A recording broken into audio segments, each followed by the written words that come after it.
So first off, spoiler alerts for just about everything I talk about in this. So if I start by saying the title of something you haven't seen, then maybe click away before you get spoiled. Unless you're like me and you really don't much care about being spoiled, which is also cool because, just because you know how something's going to go down doesn't mean you know exactly how it's going to go down, right? Also, a further edit, every time I tried using movie clips for this, it became increasingly hard and I had to keep chopping it up, and I put it through the YouTube thing and then it flags another thing. So for now, this is just the audio version. I'm going to continue working on trying to get the video version up, but it was honestly taking way too much time to just get this video out because it's like, I'm just trying to use the occasional clip to show what I'm talking about, and everything, apparently isn't fair use nowadays. But without further ado, let's start the video.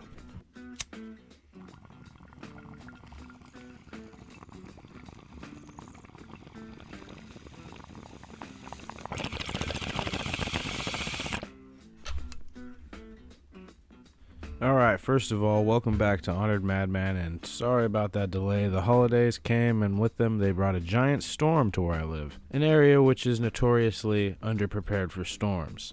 But at the end of the day, who cares about all that? That's really not important. We're back, and we're going to do this kind of relaxing, chill video, and then go right back to lore starting tomorrow. Well, lore and the occasional rant or review. You guys know how it goes.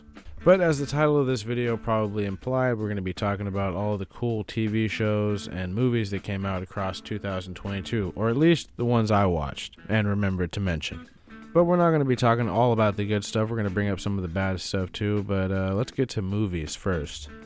So, I watched a few Marvel movies earlier in the year. I believe one of them was Doctor Strange, which had some cool visuals. It definitely had some cool visuals. I liked how a couple of those multiverse zones looked, and I thought the music fight was incredibly campy, but I love campy, so I loved it. However, I thought Jim from The Office as Mr. Fantastic sucked, and then I thought the whole sequence that followed with them all getting killed kind of sucked. Yeah, Wanda would probably be able to kill all of them, but still. It was done so comically, and how they did Black Bolt was, it was just so egregious it made me hate the whole movie. You can't bring Cullen Bohannon back to play Black Bolt and then just turn him into a joke. That was really, really stupid. And it had the whole tired-ass, I will do anything for my kids, who didn't even exist, I might add. And then no one could even defeat Wanda. She had to defeat herself by burying herself in all that rubble. That was really, really just a lame, that was a very underwhelming movie. Doctor Strange Multiverse of Madness, I would now, re-reviewing it, I would give it a 6 for its visuals and because some of the alternate Doctor Stranges looked interesting, and I usually like Sam Raimi, but honestly, the movie has no rewatch value at all because you just know what's going to happen and it's all infuriating. So the other fucking Marvel movie was Thor Love and Thunder, and now this one is a prime example of just how the MCU movies have kind of become a meme of themselves. They really are just all jokes and mostly unearned moments. Like, there is some redeeming parts to this movie. I thought the idea of I like what they did with Thor's hammer. That was pretty cool. It being able to disassemble and reassemble and all that, I thought that was a nice little touch, but that was like, the one silver lining across a very dark cloud. And again, it suffers the same problem as the Doctor Strange movie. There's like zero reason to rewatch this movie. Almost nothing important really happens. Christian Bale was wasted in my opinion. But I don't know. I don't want to waste too much time talking about these movies. I wasn't a big fan of either of them. I mean, I haven't been a big fan of any of the Marvel movies in a while. I mean, the last Spider-Man was good, but it was almost all memes too. And I love me some Willem Dafoe. He's one of the best actors we've had the grace to watch on screen. So of course I enjoyed that movie. But honestly, most superhero movies, they don't really do it for me anymore. They're all kind of the same, and I know that's not really an original opinion, but it's kind of true. Superhero TV shows, on the other hand, now that's a different story. There's plenty of variety there, and we'll get into that later. Now let's start talking about some movies that are actually pretty good. So first of all, it's a movie that maybe not a lot of people have seen, but it's on Netflix if you have Netflix still, if you're one of the few people who still has their subscription. The Stranger, starring Joel Edgerton and Sean Harris. It's a pretty dope movie. It's a psychological thriller. So Joel Edgerton plays this cop who goes deep undercover to get this guy who he suspects of being a child kidnapper to not only admit to the kidnapping, but to give him a location of where he supposedly buried the body of this kid. So he basically just has to gain the dude's trust. But they use what's known as the Mr. Big procedure, which is a sneaky deaky investigation procedure which involves convincing the criminal to join a fictitious organized crime like syndicate that is actually just the cops. And they use this to build a relationship with the suspect and eventually get them to admit to their crimes. And overall, the movie's really good. I think you should watch it. There's a whole psychological angle to it. I would give this movie a 8.5 to 9 out of 10. I thought it was that good. But next up, we've got The Northman, a movie I really enjoyed. From director Robert Eggers, known for, of course, directing The Lighthouse and The Witch. So yeah, whatever. The movie might just be a Viking version of Hamlet, but it's done so well. Like the visuals, all of the actors' performances are great too. I mean, Nicole Kidman is really fucking evil in this one. And Ethan Hawke, he really played the old Viking king, I thought, really well. I've noticed he's become a lot better actor, like later on, now that he's a bit older. He's like playing a lot more unhinged, kind of crazy, wacky roles, and I really like that about him. His performance in this and Black Phone and The Good Lord Bird really show that he's come a long way. But yeah, if you know the story of Hamlet, then the movie might be a little predictable. I mean, Hamlet, they even sound similar. But none of that takes away from how great this movie is. Just because, you might know the general DNA of a story doesn't mean you know how they're going to go about doing it. And they really do it in a really cool way that's like partially mystical, partially psychological. Like Hamlet fights a Draugr to get this ancient cursed sword of the undead. It's a really cool, just an overall really cool movie that I recommend to everybody. Not particularly historically accurate, or so I'm told. Maybe some parts of it are. But it's mainly going for like this almost sort of mystical element to Viking mythology and all that. I thought it was a really unique movie. I would hands down give this one a 9 out of 10. Willem Dafoe's performance as the Jester was really great as well. I forgot to mention that, so I'm mentioning it here. But yeah, 9 out of 10. Alright, so next let's talk about a movie I didn't really care for all that much, just to mix things up a little bit, was the critically acclaimed sequel to Knives Out, Glass Onion. Now look, maybe it's because I'm not around the rich and powerful, which was what most of the characters in the film were depicted as. All the characters in this movie just seemed like caricatures of what the writers thought certain stereotypes were. Like you've got the male gun rights activist streamer, played by Batista, who sort of looks like Keemstar a little bit, but he's clearly based on like a Dan Bilzerian type of guy. You've got Kate Hudson after her return to acting. She's just playing the insufferable fashion designer character who just always says the wrong thing, and while that can be entertaining at first, it just slowly becomes just eye-gougingly unfunny.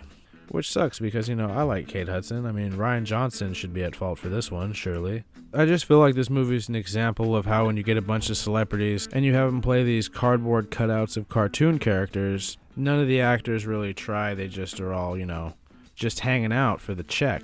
I'm not saying the first Knives Out was a masterpiece, but I thought it was pretty enjoyable and a pretty good movie. I didn't really have half as many complaints as I do with this movie. But to boil it all down, I really just think the actors didn't try outside of like maybe Daniel Craig and Jessica Henwick. Giselle Monet was good too. She played her part well, but all the other characters who did most of the talking on screen were just fucking insufferable. And I get that was the point, but it wasn't even entertaining. And the whole overall thing wasn't like some whole complicated plan. Again, I get that this was the point, was that it was supposed to be stupid. And, you have Daniel Craig just spell it all out to us at the end, how stupid the whole plot of the movie was. You're like, oh, I get it. They're being, ironic. That he knows that it was stupid. Like, it's just kind of like, wow, they wasted all of our time for this. I don't know. I just didn't care for the movie. I would give it a, 4 to 3, maybe 3 out of 10. And that's only given that because there's a couple actors who actually did, show up to work that day, if you know what I mean. But anyway, let's move on to the next one. Alright, how many people saw this one? The Banshees of Inisherin. Now, In Bruges and Seven Psychopaths are probably two of my favorite movies. I mean, I have a lot of favorite movies. But In Bruges specifically is a movie I would just put on to have on in the background. It's a very atmospheric, cozy movie, if I want to sound pretentious. And much like this movie I'm going to talk about right now, it's starring Brendan Gleeson and Colin Farrell. So this movie, unlike previous Martin McDonagh movies, is not about any organized crime at all. It's actually about a village on an island in Ireland in the 1920s, during one of the Irish Civil Wars. But it's basically about two lifelong drinking buddies who sort of, they break up in terms of their friendship. One of them no longer wants anything to do with the other because he's tired of wasting his days talking to him in bars. And he wants instead to focus on writing, songs to play on his fiddle, so he'll have something to be remembered by. The movie itself is about Brendan Gleeson. He's coming to terms with his mortality and he wants to spend the rest of his days doing something productive that'll get him remembered. And, Colin Farrell doesn't understand why his friend's doing him this. It's just like, what the fuck, dude? It's a very entertaining movie, and I think some of the best performances I've seen all year. Colin Farrell and Brendan Gleeson, of course, but also Carrie Condon, who plays Colin Farrell's sister, was really fucking great in this movie. The last thing I'd seen her in was in Better Call Saul, where she plays the widow of Mike Ehrmantraut's son, which she's also really good in, but I didn't expect, she was capable of this level of acting. I don't know. She's really good in this, though.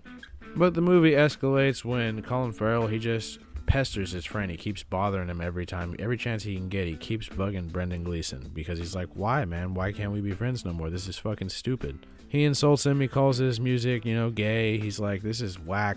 And Brendan Gleeson's like, all right, man, if you care about me so much, stay away from me. The next time you bother me, I'm going to cut off one of my fingers. And, that means he'll have difficulty playing the fiddle. So he's basically saying, like, if you really care about me, you'll leave me alone. This is me putting you to that test. And the rest of the movie basically follows that, like what happens and its consequences. It's a really good movie. I can't recommend it enough. I would also give this one a 9 out of 10. It's kind of hard to explain main parts of the plot. It's one of those movies you just have to watch, man. It's on HBO Max. I recommend you watch it. It's from Martin McDonagh. If you liked In Bruges, if you like Seven Psychopaths, you like this movie.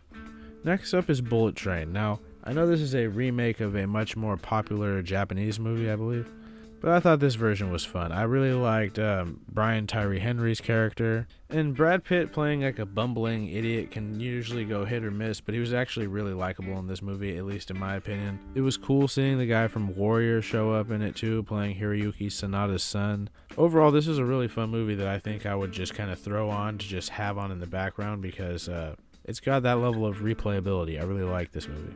That doesn't make it perfect. It's kind of cheesy in some parts and campy, but it's all like the kind of stuff I like for the most part. There's definitely a few complaints here and there with some of the characters.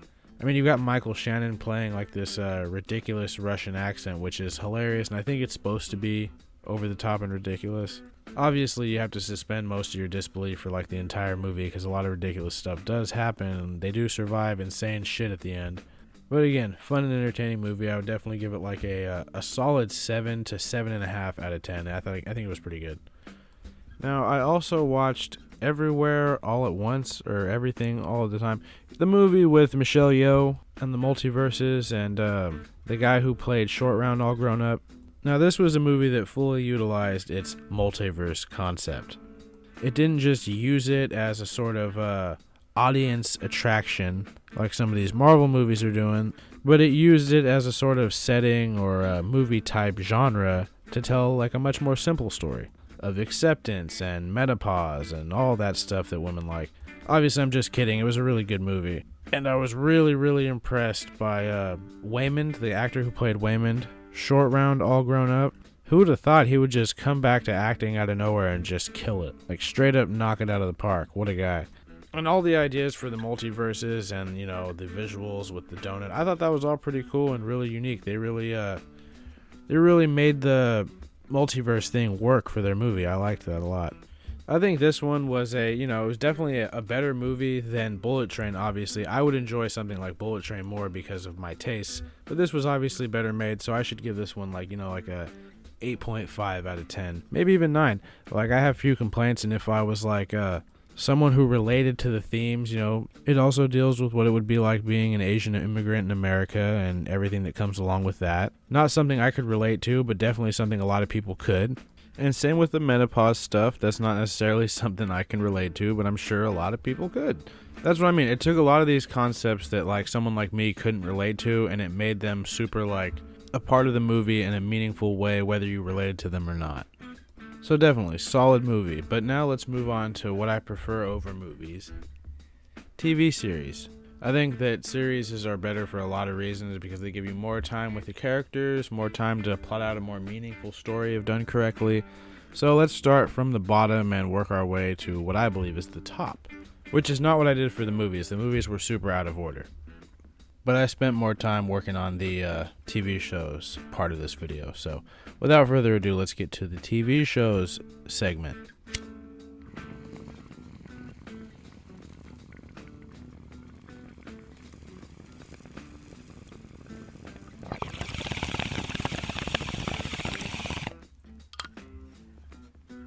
So like I did with the movies, let's start off with the Marvel stuff that I happened to watch this year, which upon looking at my show notes here, is really only Moon Knight. Now what can I say about Moon Knight? I think that Oscar Isaac's performance was good, and I think that he could have played a really, really good version of the character, but the only problem is we barely got to see Moon Knight. We got a, I don't want to say bastardized version of Mr. Knight because, there was a little bit of his DNA still there. He just didn't feel like the Mr. Knight I knew from the comic books, and I mean, I was never a huge comic book guy, but I remember when I was a lot younger and I first had the internet, I found out about Moon Knight, and he was like this edgier sort of, well, what some people called Batman ripoff, but he's actually very far from what Batman is, in my opinion. But it's the basic thing to say. It's like when someone says, oh, I hate country music, but I love Johnny Cash. It's like, the common thing you hear. Maybe that's not the best comparison, but it's something you hear a lot. I think the characters are very different. I mean, there's a lot of different versions of the characters as far as who happened to be writing Moon Knight at the time. Like for example, Garth Ennis, famous from writing the Punisher Warzone and The Boys. He had a pretty successful Moon Knight run. Obviously, everybody has their own biases in which, writers they preferred, which versions of Moon Knight they preferred. He goes from being like a superpowered demi-human godlike figure to just being maybe a crazy guy who may or may not have powers, who might just be hearing the voices in his head. So I think that the Marvel MCU Disney show version of Moon Knight, it did a good job of depicting, I guess, that Moon Knight is also like several different guys in one body, and he's kind of struggling with which one takes dominance and all that. But there wasn't enough of Moon Knight actually messing people up. Like they literally would like not show us the action deliberately. Like it would snap and everybody would be dead. Even at the end, we really don't know how Moon Knight beat Ethan Hawke. Like it's just kind of ridiculous. I wished at one point they would finally show us all of the actual killing, but no, they pulled those punches. They really pulled the punches on that. Which leads me to believe they'll probably do the same in the Daredevil show, and if they ever bring Punisher back, it's probably going to be a little bit more of the same. Like, I don't really have a problem with it, but it is not like the grittiness of the Netflix Marvel shows, which I like so much. And those shows weren't even like overtly edgy or dark. They were just gritty portrayals of vigilantes with conflicted morals. And I think especially the fact that the show's not going to have a second season and was pretty short overall also kind of hampers it, because if this is all we get of just solo Moon Knight, then that's really underwhelming. We didn't really get much of Moon Knight. And then they wait till the last scene of the show to introduce the cabbie persona of Mark Spector. I think making him Hispanic was a nice touch and a nod to Oscar Isaac's heritage, and I thought it added a unique layer to the character of the, I think his name is Jake Lockley, or rather just, alternate persona of Mark Spector, similar to Stephen Grant, who was obviously much different in the comic books also. But I think the show, like I've been saying, I feel like too much. It's usually just a cop-out compliment. But it had some cool visuals. Not all of them were that cool, but I think Moon Knight himself looked pretty cool. And I think even Mr. Knight looked cool. He was a little too shiny and maybe almost CGI looking sometimes. But I didn't mind how they looked. They looked better than I would have expected if I hadn't seen, the trailers and all that. I'm going to give this show a 6 out of 10, though, because it honestly did disappoint me, and, it wasn't the first time of this year I was disappointed by something that came on Disney+. Which kind of brings me to the Obi-Wan series. I'm a big fan of Ewan McGregor. I think he's really great. But him coming back as Obi-Wan, I did have some reservations. Like, I wasn't sure if it was going to be that great, and honestly, I went into it with low expectations, and I was still kind of disappointed. I guess the main concern is that they only had 6 episodes and they used a story that could have been told in maybe like 3, maximum 4. Why not write a longer story if you have 6 episodes? It's not like 6 episodes is a whole lot of time. We have goofy chase scenes of these bounty hunters trying to catch a young Leia in the woods, led by a comically hammy Red Hot Chili Peppers man, who I thought was going to be in the show for a little bit longer than he was, but of course he was just unceremoniously disposed of. We also had Kumail Nanjiani just playing himself like he always does. I don't know about you guys. I'm sure there's a lot of people who like Kumail, and I didn't mind him in like Silicon Valley. He was alright. And there's certain movie roles I don't mind him in either, but I really don't like how he just kind of plays himself now and everything. He's just pretty much the same cowardly, awkwardly false confident character in pretty much everything, and it's just, I guess I'm just kind of tired of it. But it depends. I mean, your mileage on Kumail might be different. Maybe you just haven't reached that point yet. So maybe you never will reach that point. Maybe that's just your style, and there's nothing wrong with that. But I found him kind of annoying. And while we're talking about annoying, of course Reva was annoying. I think that a lot of that was overshadowed by all the racial stuff that came with it. And, Obviously, that's insane. I mean, her performance was bad, but that's no reason to just fire off and get racial all instantly. But, that's that notwithstanding, I didn't really care for Reva. I was unsure of how she survived at the end and why she survived and what she's going to do. That might be interesting. I mean, but she'll probably just get killed off in the next video game where you play as the kid from Shameless, the Star Wars one. And there was also random stuff in the show, like when that pilot Wade died. I know what it was trying to depict, and, that's fine and all, but I mean, no one cares, and I get that was the joke, that, like, no one cared who Wade was. No one even knew who Wade was, the guy who was flying a snow speeder and got destroyed, covering their escape. I mean, he also just kind of let himself get killed. It wasn't, like, super tragic to anyone besides these random red shirts that were also crying out. On the flip side of that, I thought Ice Cube Jr.'s character was pretty cool. I mean, he was at least interesting and well performed. But there was just so many goofy and cliche moments, and I usually like cliche moments if they're done right. But I think there was just so much stupid shit, like Tala, I believe her name was, the one who was played by Ilaria Sand. Her and the droid's death was intended to be tragic, and I did feel bad for that droid. I mean, I always feel bad for the droids in Star Wars. It seems kind of fucked. I mean, I'm a big fan of the Geth from Mass Effect, so maybe that's why. But their deaths were just kind of pointless, and the whole unconventional dad protecting the kid that's not actually his kid has just been kind of beaten to death in the past few years. Which is fine, again, if done right, but I don't think here it was done right. It wasn't done in a way that really felt meaningful or even added to the overall mythos of Star Wars. You'd think something like this would have more impact due to the characters it's using than something like Rogue One, for example, but it doesn't. And maybe that's on the writing and creative team behind the show. Maybe they weren't the right ones for the job. Maybe they just took a risk and the risk wasn't, didn't work out for them. Although one thing I can say is I don't understand why sometimes Disney and some of these other these high dollar production companies allow these like super untested and young writers to write like these super important and big things that are going to be seen by millions and that could just as easily fail. And again, it's always worth remembering that this Obi-Wan series has the same writer as a little movie called Army of the Dead, which, I mean, again, I'm not shitting on you if you like this movie, but this was really stupid and really just a disgrace to the legacy of Dawn of the Dead. But that's not something worth talking about because that didn't come out in 2022 and I'm already past the movie section. And you think maybe I'm selling the guy short, and maybe I am. I mean, maybe the guy's a good writer. He's obviously getting these good writing jobs. I mean, he's worked with Guy Ritchie on one of Guy Ritchie's most unsuccessful films. Not many can say that. But there's definitely a handful that can because Guy Ritchie does have some duds. But I'm getting off subject. I think that the final battle between Darth Vader and Obi-Wan was really cool, and it showed Obi-Wan just go full monster on Darth Vader. And at the end of the day, it's like, why did he spare him? I guess the one problem you have is this battle left more questions than, answers at the end of the day. Why did he leave him alive? Well, we all know because Luke has to be the one to defeat Darth Vader and all that good stuff. We know how the next entries in the franchise go. We knew Obi-Wan couldn't just kill Darth Vader there. Then it's like, then why have him win in such a flawless victory? I know that was cool, and I'm glad Obi-Wan, they did that. That was really cool, but at the end of the day, am I really glad that they did it? Because, again, it just opens up more questions than answers. It also kind of makes Obi-Wan look like a dick. I mean, leaving Vader alive definitely contributed to the deaths of thousands of more innocents across the time in between the end of the Obi-Wan series and A New Hope. I mean, look at all those soldiers on Rogue One and good old Draven. I feel like the Kenobi series just makes Obi-Wan directly responsible for all of these deaths by sparing Darth Vader. It's pretty ridiculous. One redeeming thing I will say is that Uncle Owen and Aunt Beru, they were portrayed excellently by Joel Edgerton and I believe Bonnie Please, I believe her name is.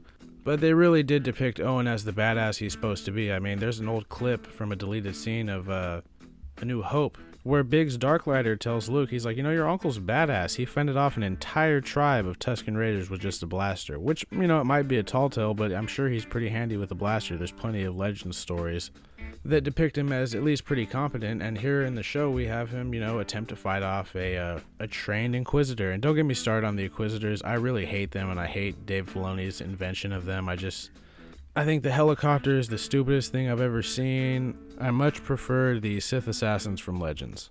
But again, this isn't really an original or fringe opinion. A lot of people agree with me on that one. So that's why it's not worth talking about. But yeah, the Obi-Wan series, I unfortunately would have to give a 4, maybe a 5, but mostly a 4 because of just all the the damage it does to the mythos and lore.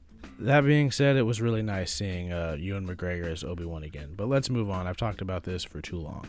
So let's take a break from talking about shows that are still ongoing and talk about all the shows that ended, or at least all the shows that ended that I saw this year, which was really just 2 shows. The first being Better Call Saul. I mean, everybody was anticipating it. The show that might have surpassed Breaking Bad finally ended. And did it end better than Breaking Bad?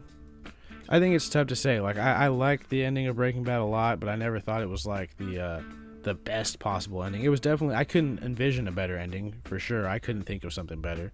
But I was always, I don't know, I always felt like I wanted a little bit more from it, and that's exactly how I came away from Better Call Saul. So I will say that they are equal in ending and equal in overall quality. I like both of the shows about the same. And they're both masterpieces. I mean, I love the character of Saul Goodman. He was easily my favorite besides Hank from the original Breaking Bad series. And Better Call Saul throughout its run developed him as this super complex and really interesting character, and entertaining, to say the least. I mean, he's always entertaining, even when he's pissed off, mad, sad, running a con. Credit goes to Bob Odenkirk for portraying the shit out of this character, and of course, Vince Gilligan for creating and writing him. But let's talk about that final season. We finally got to see Walt and Jesse again. You know, that looked better than it did in El Camino, at least. And I think both of Walt's cameos were very meaningful to the themes and plot of the finale of Better Call Saul, as well as the characters themselves, like the juxtaposition of Walt and Saul and how they're 2 very different characters. Like when Walt responded so angrily when Saul asked him what would he do if he had a time machine. Walt's response really highlights the difference between the 2 characters, and I can go into great detail about that, but there's probably a lot more eloquent people out there on YouTube that have already done that. But who knows, maybe after I finish all these half-finished lore videos, then maybe I'll get into some more of these TV show and film analysis things. In my own way, of course. I'll try to make them my own. I don't like just doing what everybody else is doing. I really don't. I feel like there's no need for it. I will say, in regards to the Better Call Saul finale, that I wish we got a little bit more time with Gene. I feel like I was just barely getting to know the guy. But then he morphed back into Saul and was super familiar, and that was really cool too. And I guess I really wanted to see him get away with it all at the end, because he's not responsible for everything. They make him complicit because he was, helping them get away with it. He introduced them to Gus. And I guess, yes, he is responsible indirectly for a lot of Walt's crimes and Walt getting away with it for as long as he did. But that being said, Saul himself, man, he is so likable, and he definitely did just get himself out of it. I like how he did that. He got himself out of all those crimes and was going to get the cushiest prison sentence possible because he is just that good. And he showed them that he's that good, and then he instead took on the pointless murder that Kim would have been tried for. He put on one big final show and owned everybody.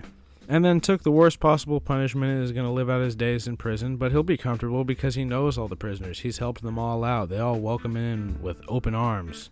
It was, in many ways, a beautiful finale. I think it is a bit unfair, though, because, yes, Saul maybe was a bad influence on Kim, but Kim herself just took things way too far, and she didn't really, I guess in a way, she paid for her actions with guilt and moving away and being stuck with some awful guy who likes Miracle Whip. But I feel like her relentless pursuit of ruining Howard and Howard's death happening because of it, as well as her abandonment of Saul because of all this stuff, is largely what contributed to Saul becoming the guy we see him as in Breaking Bad. And Gus got a cool moment in the final season too. He killed Lalo in a pretty predictable way, but it was still really Gus-like, I guess. And I guess we always knew that the super lab was going to end up becoming a tomb for at least one or more people. As far as final seasons go, I think that it was perfect and a great bookend to the series and saga as a whole. And as a standalone season, I would give it a definite 8 out of 10. The other show that ended this year was, unfortunately, Peaky Blinders. A show that very much reminded me of Boardwalk Empire due to its style, setting, and subject matter. And we all know how Boardwalk Empire ended. It should have ended on Season 4. Season 5 was a mistake. It really just shouldn't exist. Threw away all of the goodwill from the previous seasons and just kind of burned it in everybody's face. Very lame final season, Boardwalk Empires. So, the final season of Peaky Blinders, it's not that bad. No, not even close. But I don't think it's great either. I think everything kind of happens a little fast. There's a lot of loose hanging threads, which I guess isn't new to Peaky Blinders as a whole, and maybe could get summed up or solved in the movie that's going to eventually come out. Like the Jack Nelson thing. I mean, he gets away with a fucking lot and nothing happens to him. That's pretty underwhelming, and same with what happened to Aberama Gold. I think that Stephen Knight, he really makes some key mistakes sometimes when he's writing these seasons. In the end, a bunch of the subplots don't matter. They were just all playing Tommy from the start. They had paid his doctor to convince him that he had tuberculosis and that he was going to die, that his death was imminent. So, as he puts it, the only way they figured that they could kill Tommy Shelby was to convince him to kill himself. And I like that concept. I think that is brilliant. And I don't even have a problem with that subplot. That's excellent. That's, like I said, that's perfect. But it's everything else that didn't matter that kind of just... I don't know, we got some cool fucking moments from Arthur, at least. While his character has kind of been quite roundabout across the seasons, at least he's always entertaining. We, of course, get another Alfie Solomon's cameo. I think we actually get 2 this time. And yeah, it seems a bit like he's playing a cartoon version of himself sometimes. And I think, I used to think, oh, maybe he's just part of Tommy's psyche. Maybe that's why he's extra wacky in these later appearances after his supposed death. But no, other people acknowledge him. I'm pretty sure he's fully back alive. And at the end, the fact that he didn't make Tommy put out the cigarette kind of bugged me. It kind of just made him seem a little weak. A bit defamed as opposed to Alfie being truly back. Overshadowed by Tommy being truly back, I guess. Again, I don't really have much of a problem with that. Just an observation. I will say that Michael's death was extremely satisfying, and I liked how that played out. I wish more of the previous episodes were, building up. I'm not saying that they weren't building up at it. Just there really wasn't much to care about, and there wasn't really that much Michael in this season either. I get that he was probably busy filming the final season of Animal Kingdom, which I definitely forgot about when I was talking about shows that ended. We'll talk about that next. But still, I felt like he was barely in it, and then he showed up at the beginning, and he showed up at the end, and then he died. I think the final shot was really cool. All of Tommy Shelby's worldly possessions burning, his daughter's ghost convincing him not to shoot himself, the strange gypsy curse-like music sounding, playing in the background. I think that whole final sequence was really cool. I wish he would have killed the doctor, though, because that was kind of lame. The doctor's just going to tell everybody that Tommy Shelby's alive.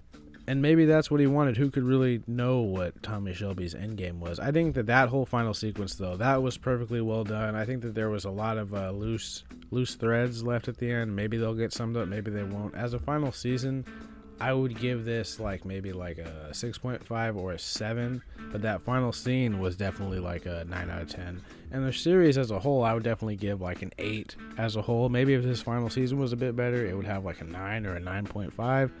But I'm confident with what I've given it. So let's move on to Animal Kingdom's final season. I'm gonna need a 1 second break for this one though, because this one's a lot.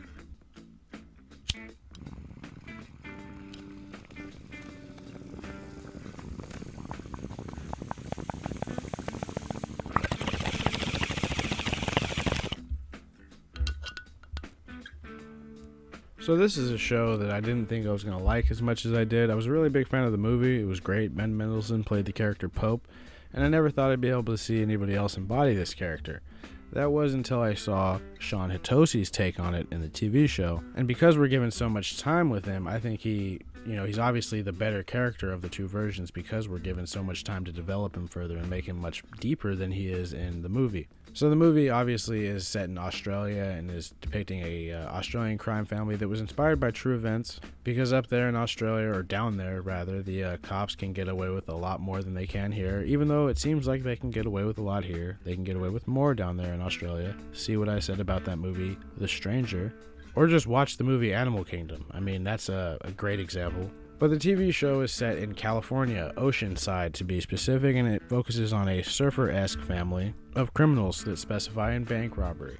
And season 6 was the final rodeo of these characters, or the ones that were left. And let me just say, some got way better send-offs than others. So I will say this, the flashbacks in this season were a lot less interesting than they were in previous seasons. I think the kid who played young Baz he was really off-putting, and he didn't really look much like Baz. I guess he acted like what I imagined Baz was going to be like when he was a kid, but that was a little weird. It was nice seeing Scott Speedman return for that one scene when to talk to Pope and all that. I think this season did a lot of cool stuff. It showed us that Pope, he was willing to finally move on from his mom's death and live without his mom's evilness.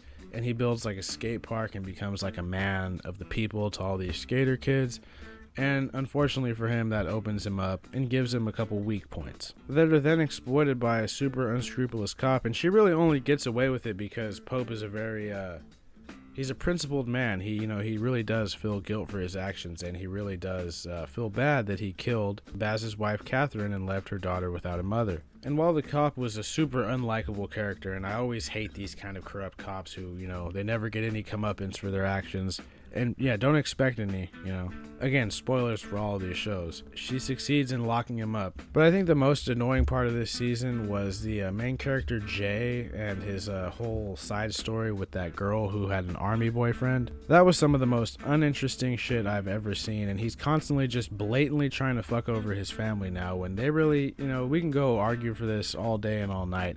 They're not responsible for what his mom did. His mom was already showing signs of being an alcoholic before she was even pregnant with him. That's Smurf's fault. That's not Craig's fault. He was a little fucking kid. That's, if anybody, it's Pope's fault, as we were shown at the very end. He could have left with her. But that's hardly any of the other people's fault, and that's hardly, the fact that he's able to nearly get away with fucking them all over, and he pretty much does, it really did irritate me, and, he's not really a likable character, Jay. There's not really much personality there. He's sort of like a robot. He never really talked much in the first few seasons, so it's not like he's this charismatic badass. Also, he dresses fucking hilariously. But Pope winding up in jail is what allows him to basically almost completely fuck over it and delete his remaining uncles.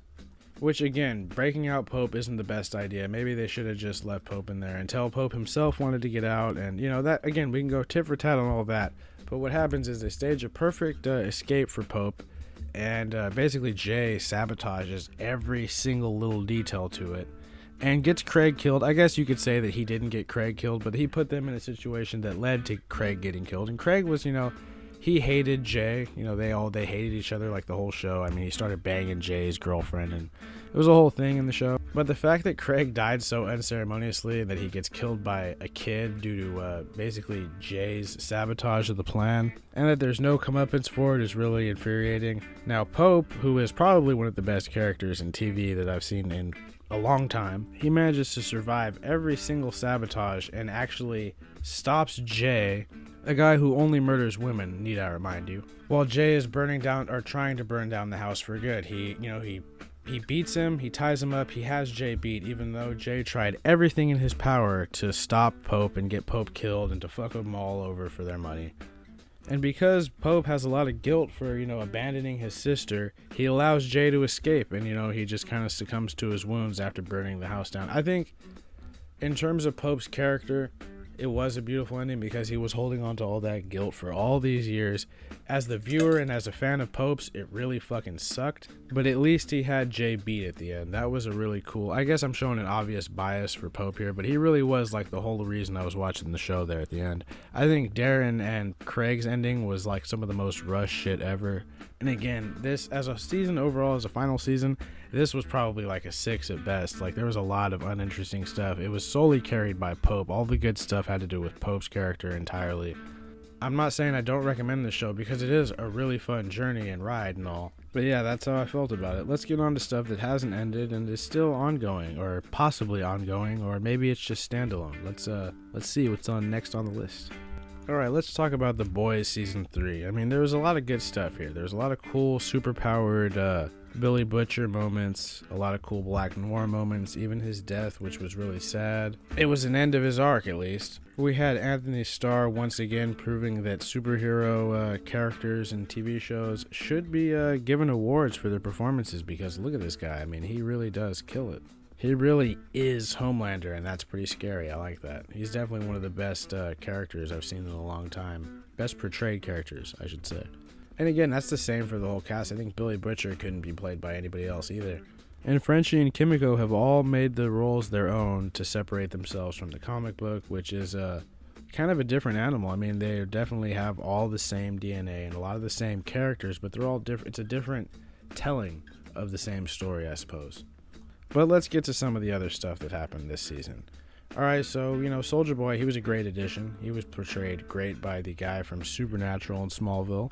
He's like a wacky celebrity from a bygone era transported to present day and is reacting accordingly. It all makes sense, you know? And how he deals with Homelander and views Homelander is also perfect and lines up with, you know, his generation and Homelander's generation. Or not necessarily Homelander's generation, but how Homelander was raised.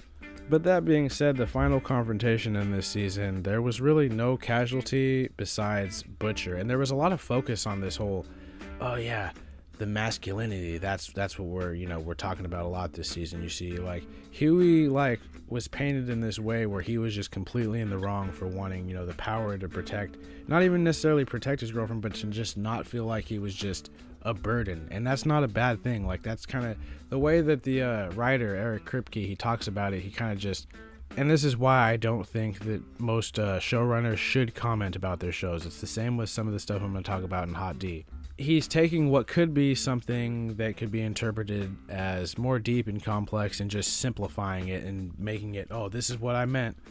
And it kind of just takes away from some of the complexity that could have been derived from that. I mean, not everything is all toxic masculinity bad, which brings me to the consequences of the final battle. How come only Butcher gets the bad consequence? Because he kept taking it? Yeah, he was consumed by his desire to defeat the Supes. And someone like him is, of course, going to ignore the costs. I think that if they really wanted to have a compelling ending of The Boys Season 3, that Maeve should have died. She should have died to save everybody killing Soldier Boy. You know what I mean? She could have just taken him out and they could have just killed each other. Boom, gone. But instead, they give Maeve this happy ending. And it's like, it just feels kind of unearned. Not necessarily unearned, because she put up with everything with Vought and Homelander for years and years and years, but she gets like too clean cut of a happy ending, in my opinion, for the boys, for all the shit that she just stood by and was complicit to for years. So I guess my main gripe is that the final battle just turned into everybody versus Soldier Boy, and that was kind of lame in my opinion. I was expecting something more like a multi people fighting. I don't know, more of a free for all, but we didn't get that. And I guess maybe people will just say, you know, I didn't like it because it's what I wanted didn't happen, and maybe that is the case. But I feel like Maeve getting that happy ending was just undeserved in my opinion. And you know, Hero-gasm was also kind of underwhelming, but as a season, like, the season opened really disgusting. I don't know what Seth Rogen's obsession with dicks is, but he really does have a problem. I think the show as a whole is still great, and the quality of it has never been better, but the quality of the writing and story has kind of defaulted this season compared to the last two, in my opinion only. So as a season, I would give this one a 6.5. Yeah, 6.5 out of 10. And honestly, if Hero-gasm was a little more like what it was hyped up to be, and if the ending wasn't so like almost Marvel-esque, you know, they like to parody Marvel all the time, but they went full Marvel with that final battle, and it would have gotten a higher score. I think that this is definitely like my least favorite season, but there's still a lot of reasons to rewatch it, and I think that that's important. But let's move on. Alright, well, let's talk briefly about Stranger Things Season 4 next. So, I mean, there's a lot to like, a lot of cool new characters. I mean, one problem I had is that as soon as they introduced Eddie Munson and he was saying, oh, I think I'm going to graduate this year, they were basically announcing to us, hey, fall in love with this character, but we're going to kill him by the end of the season. And that's exactly what they did. So I guess the show sometimes struggles to not be predictable. But then again, it was never really trying to do something super complex and, you know, hard to decipher or anything like that. It was just trying to tell like this homage to old 80s sci-fi with the Lovecraft references and old nostalgia, to make all these normally I guess sometimes obscure concepts and to bring them into mainstream, basically, with the use of all this nostalgia and pop culture references through the use of member berries, if you will. As much as I hate South Park, that is a good term. And I think with all the characters it has going, it still manages to tell a very interesting and engaging story. There was some really cool camera work, like with the gunfight that happens early in Season 4. There was like a couple long shots in there that I was really impressed by and I wasn't used to in Stranger Things. Like, and also people were just straight up just getting capped left and right. It was a really cool instance, but then the characters kind of really don't have much of a reaction to it, and that's, I know that they've seen a lot, but that is pretty crazy that the government is legit trying to kill you guys. You guys could react a little more to that. There was a lot of moments that were a bit repetitive, like 11 when she went through that whole VR training thing that to relive her memories. That was all like, it was cool at first, but it just went on for super long. And Vecna in his human form was a creepy looking motherfucker, and I get that that was the point, but that also made him super obvious from the beginning that he was the one who was going to become Vecna. I also don't like how he's the big bad. I liked more the idea that he was just a henchman of the actual big bad. But this final season made him basically responsible for everything, and that was kind of that was putting too much of a bow on it for me. I thought he was just the guy's henchman. And maybe there is some bigger bad controlling him, but that only like lessens the impact of Vecna. And it'll feel like they're doing the whole thing again. Oh yeah, everything Vecna was behind, I was actually behind. So they probably won't do that. As a monster creature design, he sort of looks like Deadpool or a ghoul from Fallout, and I think that that was interesting with all the tentacles behind him. He's definitely a scary looking guy, but I feel like they did a cop-out with Max. I mean, they should have just killed her the first time. It would have been super tragic, and it would have got everybody like steeled their resolve, and it would have drawn more attention to what was going on and gotten all the evil superpowered basketball team that's allowed to buy guns despite not even being 18. It would have directed their attention elsewhere, perhaps, other than Eddie. But who knows, maybe they would have just been like, oh, he struck again. I get that team was supposed to be frustrating, but man, that was just too annoying. They were like, everybody was just buying into it. It was like when Lois on Family Guy saying 9/11, he was just saying all the right things to these people to get them riled up. And those guys damn near became a bigger threat than the fucking monsters. Well, until they weren't. The Russian subplot was a bit much for me, but it was kind of carried by Jack and Hagar from Game of Thrones and Hopper. They were pretty likable throughout the entire run of that whole subplot. I feel like Winona Ryder and Brett Gelman's character were kind of just, I mean, they were fun to watch, but it was a lot. I feel like they just were giving him something to do, and so they gave him this whole extended trip to Russia arc, which was interesting again, but it's just like, all right, when are we just going to get them back to the main story? Oh, Russia has encountered the beast too and is like using prisoners against them in a gladiator match. That's all really cool, but we didn't need to spend the entire time in Russia that we did to bring those same points across, in my opinion. Again, it's feeling like I'm shitting on it. I had hella fun watching this entire season. I think it was very entertaining, and it brought the show back to me what it should have been, which is a show that takes all these sometimes obscure things and it makes them all mainstream through the use of memory berries. Overall, as a season, I think I would give it like a 7.5 to 8 out of 10. It was really good. I just had a lot of little nitpicks of it because no one ever really picks Stranger Things apart, really. But let's move on to White Lotus Season 2. Now, I just got into White Lotus. I watched Season 1 and then immediately got into Season 2. There's not really a whole lot to say, but it's definitely a fun ride. It's I don't know what it is that makes the White Lotus so likable. I guess the fact that it's something to watch with like your significant other and just kind of get invested in, because it's about all these different relationships and these guys who bang hookers. Michael Imperioli's in it. There's always a great cast. Like the first season had a great cast. The second season is no different. Jennifer Coolidge, who, usually plays these just, usually she's just really insufferable, and like she's actually really great in this.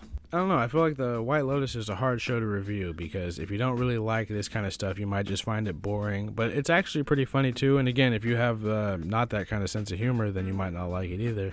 But it has some really dope visuals of, in the first season, Hawaii, and in the second season, Italy. So if you like just cool like travel footage, shot in a really cool way, then that's reason enough to watch it. If you like, titties, there's titties, and if you like the occasional guy hanging dong, I think there's that too. It's HBO at its most HBO, in my opinion. And for that reason, I give it a 9 out of 10. There's really few complaints I had about it, other than that some characters really annoyed me, and I think that was But I think everybody pretty much loved The White Lotus, so let's talk about something a little more divisive. Let's talk about the Book of Boba Fett. Oh boy, it doesn't get any more Robert Rodriguez-esque than this, does it? I mean, I guess that makes sense as he is the showrunner. So most people should have known what to expect. I mean, if you're unfamiliar with Robert Rodriguez, then that's not your fault. I mean, you can't expect everybody to be familiar with the director's work, but if you are, you instantly see it when you watch The Book of Boba Fett.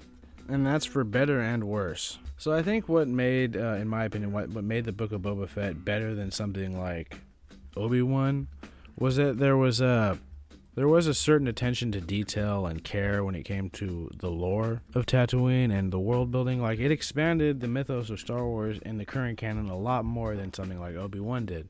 with its first 4 episodes about the Tuskens and Boba Fett's time with them. It would have been nice if the whole show was just about that, at least for the first season, and then, get into the other stuff later on and just have time to fully flesh out this new Boba Fett character, so his actions in the present day timeline would make a little more sense.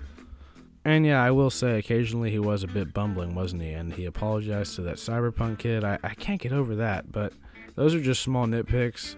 People had a problem with Chrysanthemum not killing him, and I mean, Chrysanthemum probably just wanted him to be beat to death as slowly as possible, and even then, it's not like Boba Fett got over on him and won or anything. He needed help. The big Wookiee was a match for pretty much everybody there, but he just stupidly chose to use his fucking knuckles and his fists instead of just shooting Boba when he was in his sleep. He wanted him to know that it was him. So I don't really have much complaints about that. And same with the scooter bike kids and the cyborgs. Like, yeah, I guess their bikes should have been dirty, but at the same time, if they're not working and they have all this free time, then why wouldn't they keep their bikes clean? And of course, they were an American Graffiti reference to the mod culture that George Lucas was a fan of in the 70s. And like many have said, had they appeared in Coruscant, no one would have batted an eye. But perhaps, it's just like how in the real world, maybe what happens on Coruscant sets the standard for what's cool and what's, rebellious in counterculture. And maybe Thundercat, famous musician Thundercat, and also a cyborg doctor, maybe he came from Coruscant and brought the mod culture, and he started doing these modifications on everybody and showed them all this stuff with the bikes and the mods and the scooters and all that. Yeah, a lot of this is from my own speculation, but this is just what came to me as I was watching it. I was like, oh, maybe that's where all this came from. It didn't really feel all that out of place until people were making this huge fucking deal over it.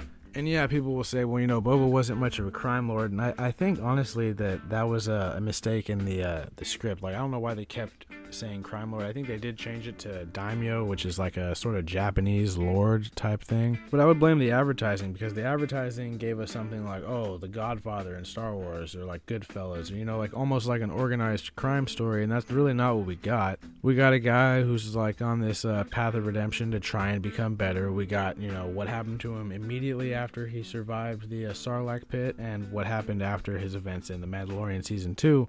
And I think we got so many badass moments, like the Tosh Station fight, the train heist, which was a cool reference to Lawrence of Arabia. Again, I'm going to sound a little biased here, but everybody was saying, they're like, oh, this blatant ripoff of Lawrence of Arabia gets praised. And it's like, well, like, The Mandalorian does the same thing. Everybody loved that Bill Burr episode, and they were basically doing like a Sorcerer and Mad Max homage. That whole thing wasn't original. Driving a truck full of explosive across, a rough terrain, getting attacked, like none of that is original. And there's nothing wrong with that. I'm not shitting on it. I think that episode's great too, but it's just weird how criticisms that are applied to one thing aren't applied to another. And it's something you see all the time. I don't know. I felt the whole thing was like a really refreshing take on the Boba Fett character, and it definitely took him in a different direction than I expected.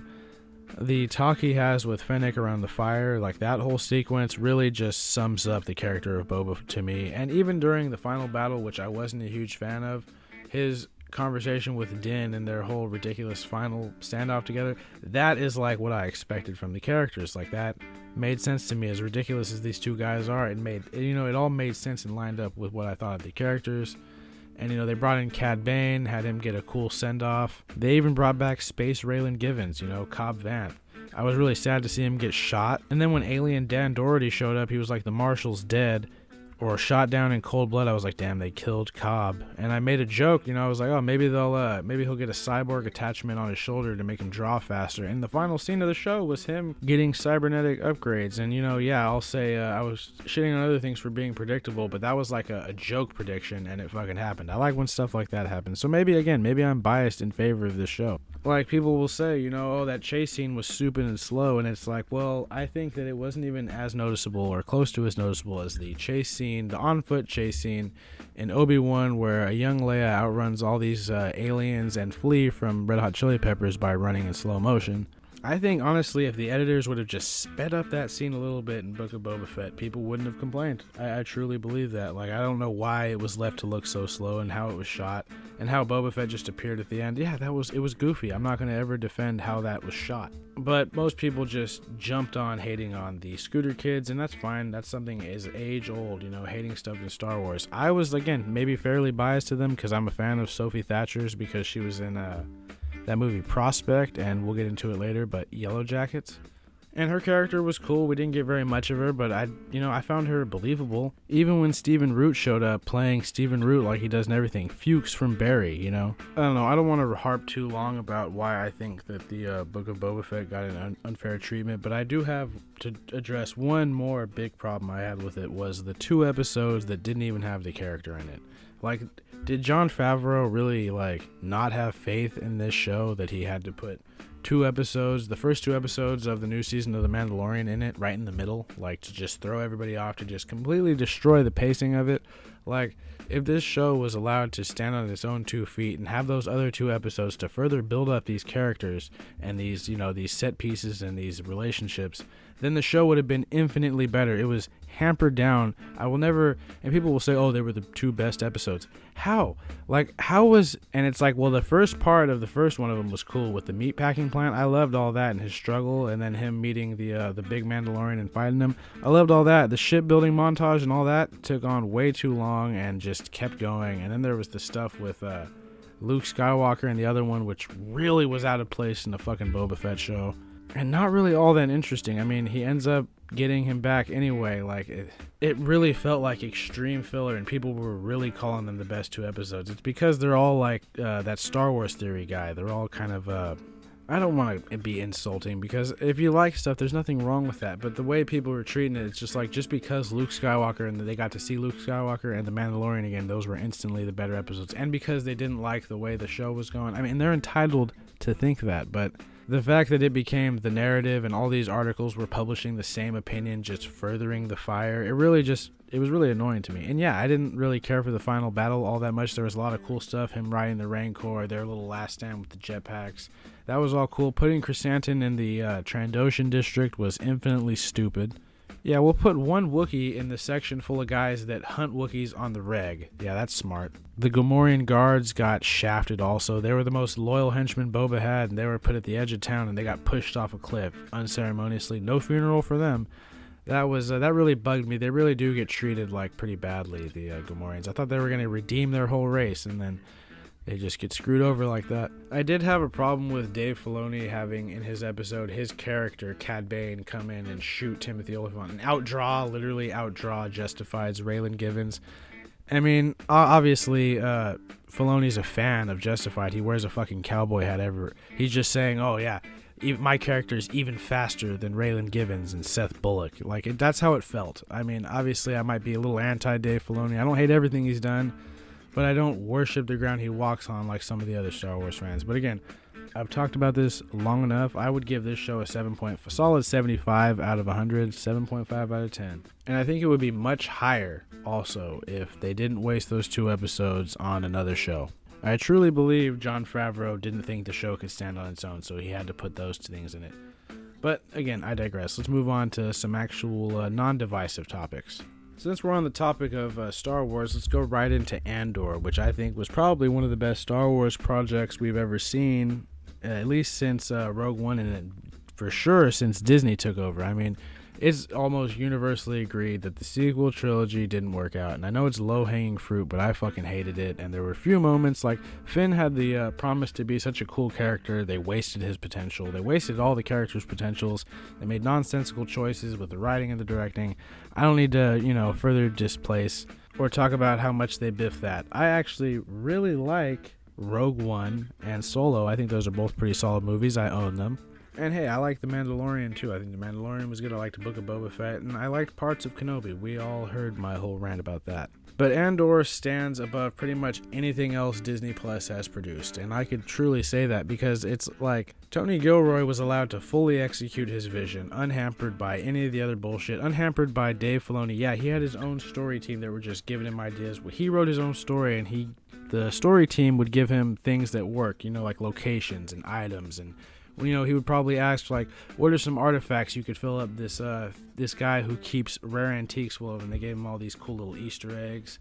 And there's just so much care given to the world building of Star Wars in the series Andor. Like, you'd think, oh, the show about like a one-off character like Cassian Andor. Yeah, he's portrayed by the excellent actor Diego Luna.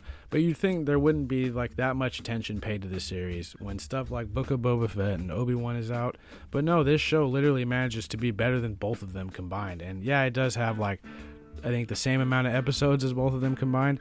It tells such a engaging story in these little 3-episode arcs, and there'll be a 3-episode arc, 1 transition episode usually, that sort of guides you into the next arc and everything. This show does so much, and I've spoiled a lot for other shows, but if you haven't watched Andor, you gotta watch it from the beginning.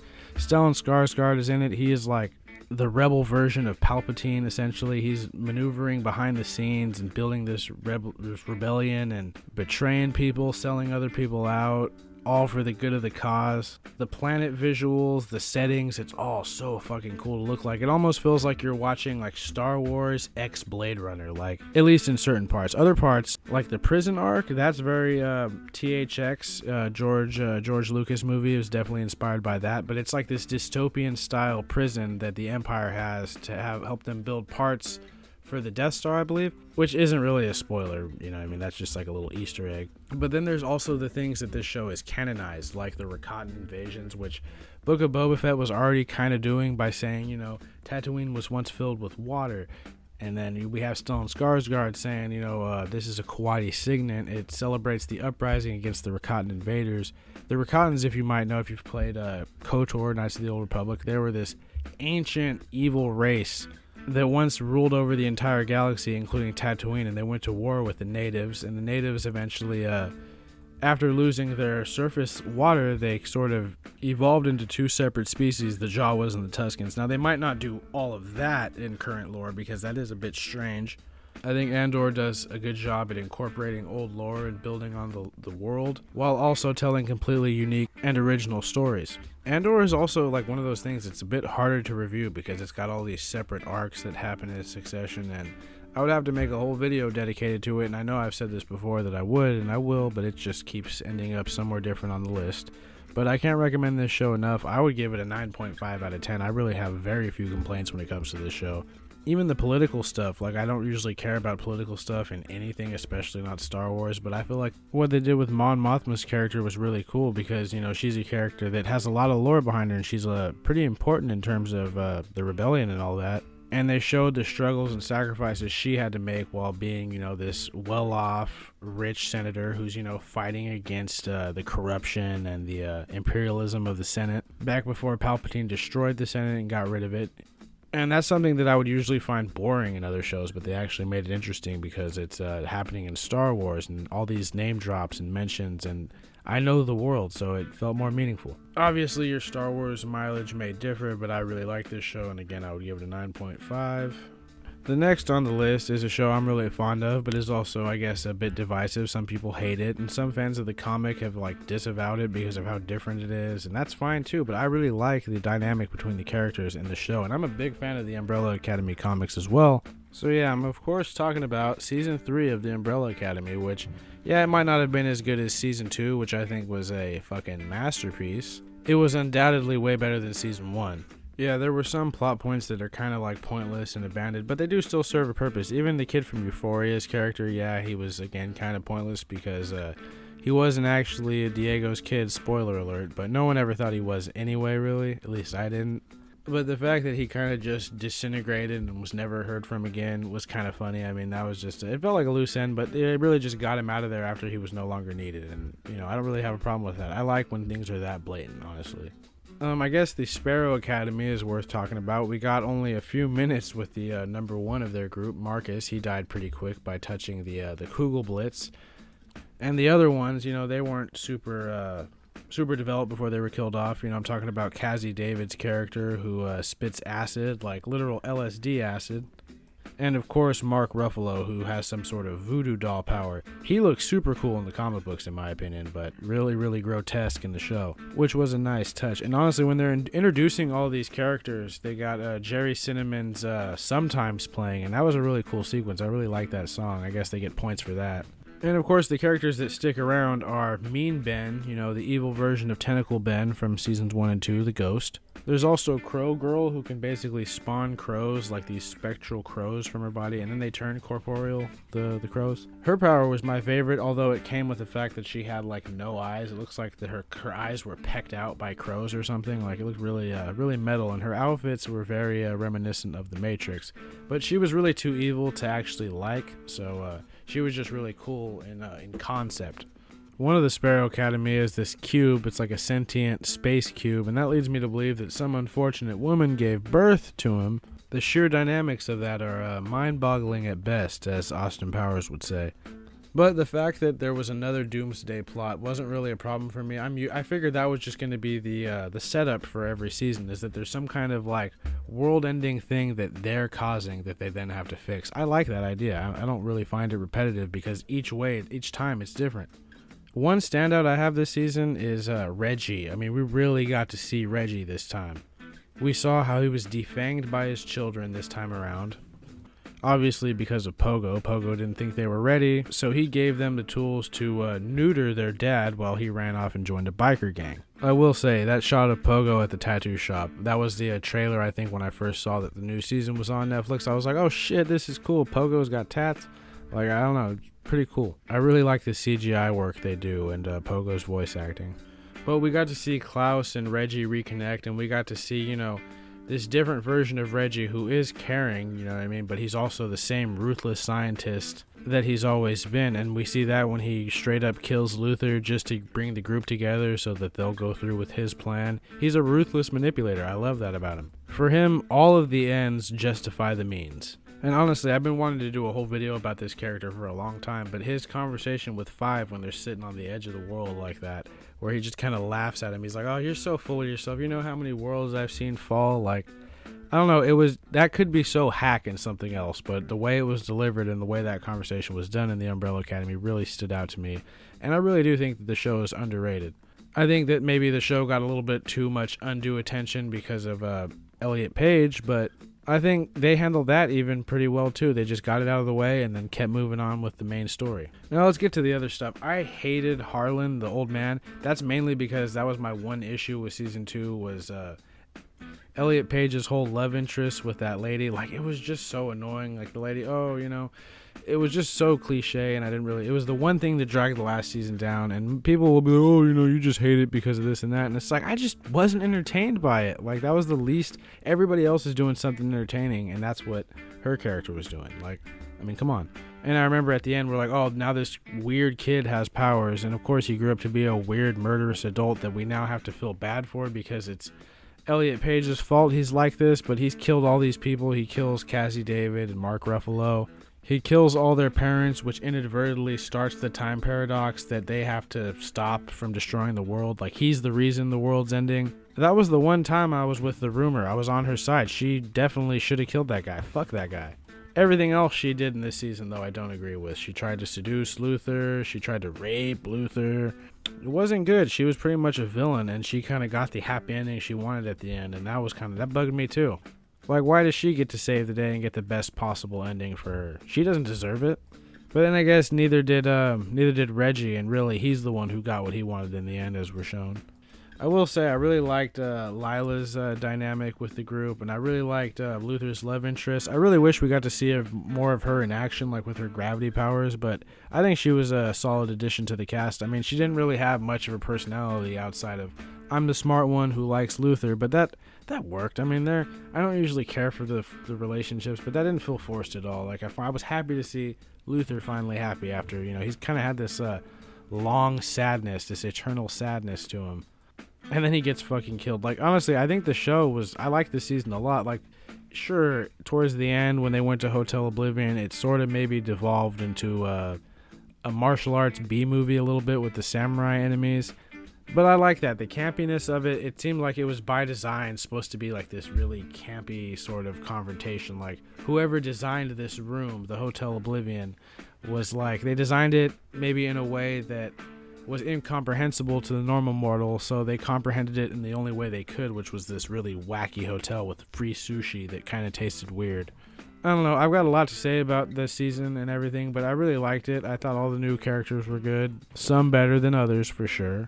Once again, number 5, he just kills it like he always does. And honestly, Diego, he really, like, I hated him my first watch of season 1 because he was so cringe. But now his cringiness is, like, why I love him so much. Like, I expect him to be a goofy dumbass, and, he never disappoints. I mean, you also got to give him credit. He did almost beat Reggie in season 2, so he's not completely inept. But yeah, him and 5, they're always great. Luther is great. And again, Lila, a character who could just as easily be super annoying, manages to not be. She manages to somehow be super likable. Again, that's just my opinion. I get all of this stuff is subjective. You might hate all of these characters that I like, and that's fine. We're all entitled to these opinions, but I think that they're done well, and I find the show pretty damn entertaining. And I can't wait for the next season, honestly. I definitely liked the newest season of Umbrella Academy more than the newest season of The Boys, but as a whole, I like The Boys as a show more. I think it's a little more consistent as a whole until that 3rd season, of course, for The Boys. But let's move on. Now, I think we're on to my Golden 3, my favorite shows that I watched in 2022.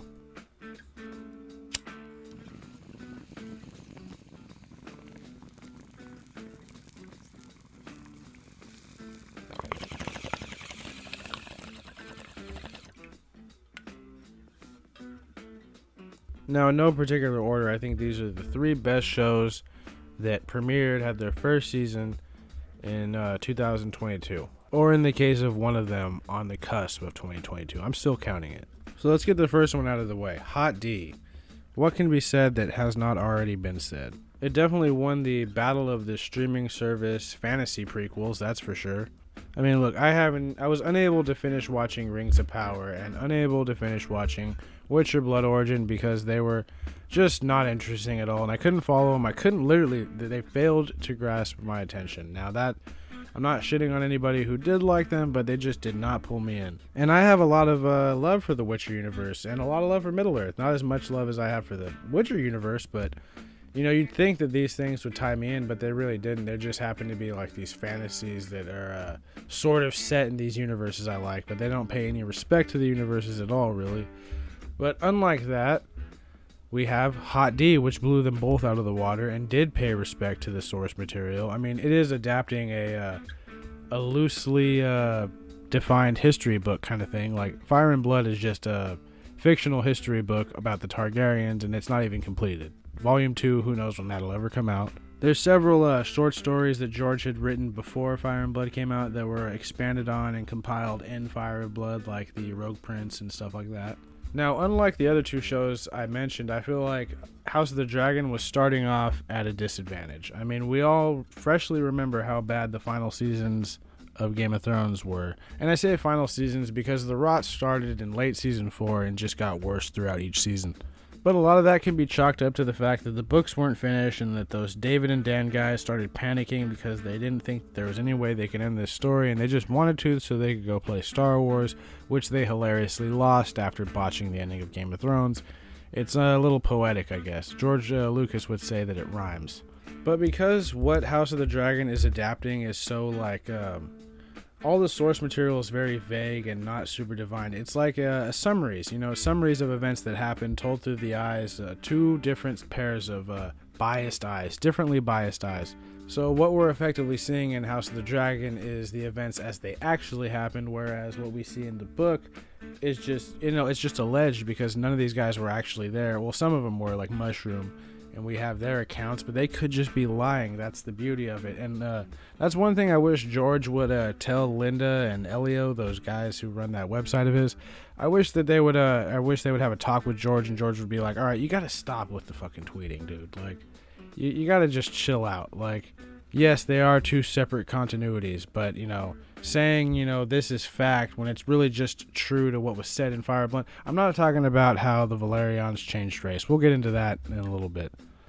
I just think that that Linda woman is like ridiculously gatekeepy for somebody who's like in touch with George, and that George puts all this praise on. But then again, I'm not saying that George is like this perfect person, but I think it's he's getting a little loose with how he's letting these people, handle his world. And yeah, they do a lot of the work for him, so he probably doesn't give a shit. As he says, it's all just, it's all fiction, so it all doesn't matter. That's coming from the man himself. But then he also goes on rants about why he needs these things to make sense in his stories, and like how, what was Aragorn's tax policy. Like, he's very, you can't take everything, George says super seriously. The guy's, he says different things depending on what he's talking about. But this isn't about George. This is about Hot D and how it was hugely successful. I think, first of all, Daemon Targaryen is one of the best characters to come out of this year in terms of television. Yeah, he's existed in paper and print for years and years and years, but we never knew exactly how he would look on screen. We all know about, if you're familiar with Song of Ice and Fire lore, we all know about his epic face-off above the God's Eye. And we all know what little lore we have about him from Fire and Blood and from the World of Ice and Fire history book. But we never got to see the man himself. Like, he's very much a larger-than-life guy, very mysterious, very badass, but we don't really get a full picture of him in the books. But in the show, we do. George has often said that, the character's a little bit of good, a little bit of evil, and it's definitely more skewed on maybe the evil side, but he's a bad guy who will do good shit for the good of his family name. To keep those related to him in power, this dude will do some ruthless fucking shit. But depending on who you're rooting for, it could also be viewed as good shit, But what goes without saying is the epic performances. Obviously, I just talked about Daemon and how Matt Smith portrayed him perfectly. But Viserys, he was working with a lot less. All we know about Viserys in the books is that he was a fat guy. He remarried with Alicent. Alicent didn't get along with Rhaenyra. He was this fat guy who died. He loved eating and partying, and he died. But the show and Paddy Considine make this character so much more tragic and layered. Like, he had all these expectations put upon him, but there's also, like, early on in his life, he rode Balerion, the biggest, toughest dragon of all, but this dragon died in his lifetime. It's no wonder that Viserys was so susceptible to sickness and illness. Yeah, he might have been being poisoned by the Maesters. I mean, maybe the Maesters were intentionally not, curing him. But I think, a lot of his strength died maybe with his dragon, and then furthermore with his wife, Emma. But he becomes this super tragic character that you can't help but love. Yeah, he's probably one of the shittiest kings, around. Definitely better than maybe Bobby B, but, he wasn't that great of a king. He's slow to act. He would rather have his head in the clouds and ignore shit than deal with it, and that's fine. That's relatable. He'd rather be building his Warhammer 40k model of Old Valyria with his buddy Ned. And, let's also talk about Rhaenyra and Alicent. These performances, it's a lot of people were worried after we spent the first 5 episodes with the younger versions of the characters, and we weren't sure, were we going to like the older versions? But in my opinion, the older versions were portrayed just as good as the younger versions, though they might have had less to work with. Like, the younger actors got to portray a more wide range of emotions because of the state of their life that they were in. They were happy, they were sad, they were, determined, whereas Rhaenyra specifically, the older version, mostly just had to portray kind of a solemn and sad and at the end vengeful, but that was all just because of that's what her character was doing, you know what I mean? So we didn't get to see like the happier side of an older Rhaenyra. We did briefly, I guess, with her and Harwin Strong, and then Alicent, we never really see her happy, I don't really think. I mean, she just has so much bullshit to deal with. She's got a son who would rather jack off out of a window than, I don't know, anything other than that. He's also going to grow up and impregnate and possibly grape a bunch of maids. Her other son's a weirdo who predictably becomes a Cyclops with a penchant for murder. Alicent really does have it pretty rough, but she's also really judgmental and is mad at the world because of her situation, which I guess is pretty understandable given the circumstances.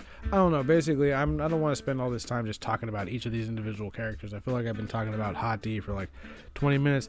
That probably is a testament to just how good it is. I mean, yeah, certain people will complain about how certain characters were left out, but there was really nothing for Daeron to do. That's the character. He still exists, he just wasn't shown. That would be Alicent's 4th child.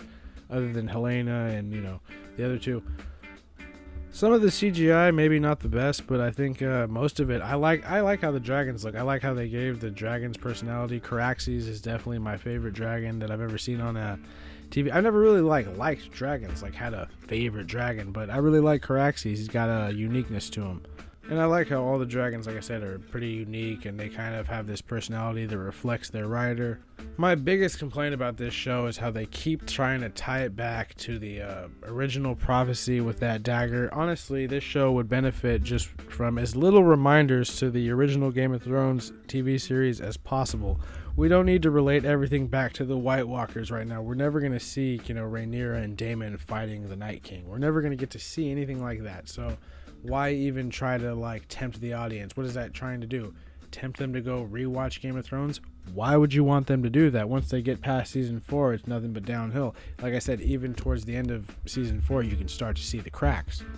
But I guess those cracks only become visible once you've seen the ending. Either way, that's my one complaint. They just need to stop bringing up this stuff with the prophecy, even if it is serving the story in somewhat a meaningful way, I guess. But the less they bring up of that goddamn prophecy and the threat in the north, the better. I mean, that already was a bit much. And I think another thing, too, would be a lot hinges on this war that's going to happen in the next season getting started over, just a misinterpretation or just Alicent hearing what she wanted to hear from Viserys' dying words.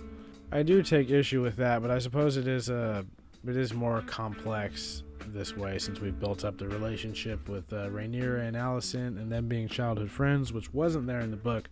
There's a lot of changes that I think most of which are for the better, and again, just watch the show. I've already spoiled enough of it for you. It's definitely worth watching if you're a fan of A Song of Ice and Fire. Next up is the one that sort of started in 2021 but ended in 2022.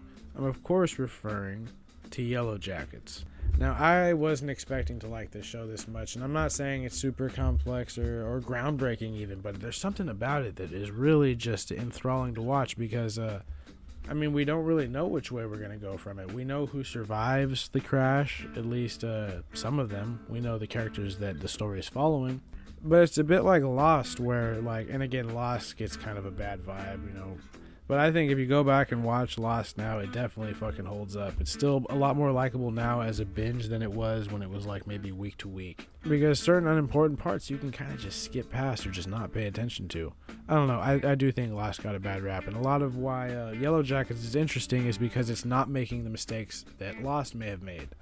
At least yet. It balances a very thin line between is supernatural shit happening or is it all just the effects of the psychological conditions of being stranded in the woods after a plane crash, witnessing several people die and being malnourished and living in harsh conditions. We know that at least 8 of them, I believe, ends up becoming this tribe of possibly cannibals. We don't know for sure. I'm holding out that maybe they do some kind of an ass pull and that some of them maybe weren't cannibals and some of them are. Maybe the 3 that we follow, maybe they were the cannibals and maybe somehow the Antler Queen wasn't the cannibal. That would be a subversion that I wouldn't really like, but you never know.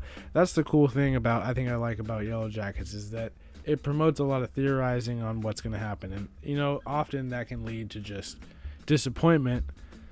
For me, I really enjoy theorizing. You guys know I like speculating, so I think a lot of that is why I like the show, and I'm a big fan of a lot of the actresses. When I was a kid, my dad watched a lot of Two and a Half Men, which, it has the insufferable laugh track, but, Charlie Sheen was pretty cool back in the day, and Rose, I always thought Rose was a cool character, and she's the main character in Yellowjackets. She plays Shauna. I've also always been a big fan of Juliette Lewis because of back in this movie California with Brad Pitt. Kind of a deep cut, but a really good movie, and it definitely sold me on her being a really solid actress. And also rounding out the cast, they've got Christina Ricci and Sophie Thatcher plays the young version of Juliette Lewis's character. They're all really, most of them are really cool characters. I know that some people had an issue with the character of Natalie and how her character kind of revolves around this Travis guy, and I did have an issue with that too. That seemed kind of too cliched for me, you know what I mean? It also didn't really line up with her character that much. Again, that'd probably be my one complaint is just Nat's whole storyline involving Travis and being so inherently tied to Travis. That just kind of took away a lot of stuff they could have done that would have been maybe cooler. I don't know. Christina Ricci is great as this character, Misty. I've always thought that Christina Ricci was a solid actress. I never really seen her in anything groundbreaking, but her turn as this psychotic but super friendly, murderous is she a friend, is she an enemy character, really made me like her work. I'm probably saying really a lot because I've been talking for like an hour and a half, but she's probably the best character, and I believe she won like an award for it, so other people are recognizing this too. But the show itself, it balances, like I said, supernatural and maybe is it happening, maybe is it not happening, a lot better than other shows in the past have. Who knows what next season brings, but this first season I think was definitely a very solid viewing experience, and I think it has a lot of replayability or reviewability because you can go back and look for little details to try and build theories on what's going to happen next. And I like when shows do that. They give you all this little evidence to work with. Even the new trailer for the season 2, it's got little clippets of dialogue, presumably from the new season, and if you scrub the from beginning to end of the video, you'll see the little symbol, that the prominent symbol in the show. You'll see it just form, but it only gets drawn if you're going back and forth from beginning to end on the video. It's pretty cool. I like shit like that. What can I say? But that's one I don't want to spoil too much, and without further ado, let's get to the final entry, my favorite piece of media that was created in 2022, Peacemaker. Now, let me tell you, I was a kid who grew up hating on professional wrestling, WWE. I thought that was the lamest shit ever. I made fun of all the kids with their wrestling action figures when I was a kid. I thought John Cena was just a fucking clown. And he was doing movies like The Marine, found exclusively at your local gas station. You know, in like the fucking $2 bin.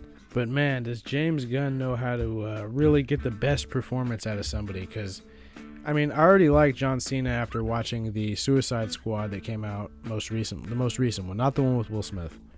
And arguably, Peacemaker was my favorite part about the movie. He was such an interesting character. I wanted to know more about him, and I knew that James Gunn was doing that prequel or sequel series. We didn't know at the time, so it could have been a prequel. He kept it vague to not let people know whether or not Peacemaker would live through the Suicide Squad movie. Obviously, he did live, and it is a sequel series, but man, I have it's like half finished, and I started it a long time ago, so I probably have to start it from scratch. But I have a whole video about why this is just like James Gunn's magnum opus, and it kept getting pushed down. But I think this is going to inspire me maybe to finish the video, I hope. But this project is very much like a culmination of everything James Gunn has done previously. Like he's done that movie Slither, he's done Super, he's done Guardians of the Galaxy. And there's DNA of all of these things woven into Peacemaker.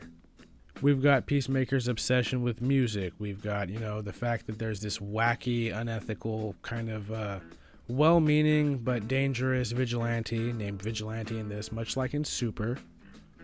We've got the weird, creepy monster body horror thing with the cow and the butterflies. And then you've got all these comic book references, which is obviously to represent James Gunn's influence in the comic book film world. The show itself is sprinkled with little references to obscure characters, Matter Eater Lad, Batmite. The show very much feels like a culmination of all of James Gunn's previous work and an evolution of all of it. Like, the DNA is there. The soundtrack is amazing. It's full of, modern day hair metal and old hair metal. It just, I don't even usually like that kind of music, and I downloaded the whole fucking soundtrack. Like, it is very, very good music. And you've got an all-star cast in this thing. James Gunn's wife kills it as Amelia Harcourt. You've got the Swede from Hell on Wheels coming in to play this ruthless agent who works for Amanda Waller. The guy who plays Clemson Mern kills it. I hadn't seen him in anything else, but that guy quickly became one of my favorite characters in the show. Even John Economos, every character gets their cool moments in this show. That's the one thing, too. He doesn't leave anybody out. Especially Vigilante. Now, here's where Vigilante is interesting. He represents James Gunn's ability to take an obscure character and spin them in his own way and make them super cool. Like, normally Vigilante in the comic books, I believe, he's usually this brooding, morose deconstruction of the gun-toting Vigilante character who feels all this deep regret for his actions. And James Gunn turned him into a lovable, psycho, misguided, but well-intentioned killer. And he didn't make him a wimp either. He made him extremely capable, like a total badass. And I really appreciate that, because he looks like this nerdy dude who you think would suck, but he's actually very skilled. And he notices weaknesses, like in Peacemaker's dad's armor and shit like that. Like, he's a very cool and dynamic character. But yeah, if you haven't yet, please watch Peacemaker. I give it a fucking 10 out of 10. There was nothing I didn't like about this, to be honest.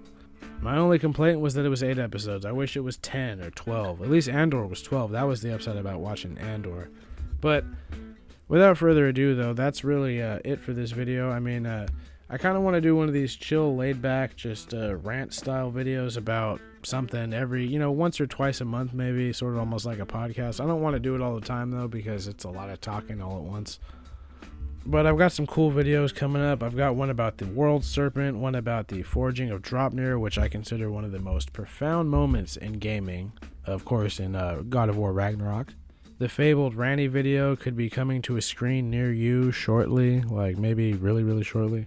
A lot of projects, though. Bernal, other God of War stuff, stuff about the Carians, and of course stuff about Legend of Zelda, King Bulbin, the Great Gerudo Genocide. All this good stuff is coming soon. And again, I gotta apologize for the 2-week hiatus. Was busy with storms and holidays. It was kind of a pain in the ass. But Honored Madman is back and better than ever, and I'm really glad you guys could hang out with me today.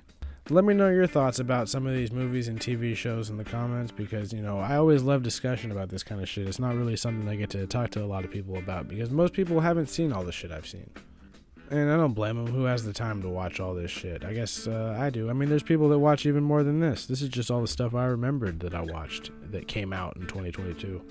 But yeah, I hope you guys liked the video. As always, please like and subscribe. If you disliked it, please dislike it. Alright, I'll see you guys in a day or so with the next lore video, and then we got some definite cool stuff coming up after that. But let's have our outro, shall we?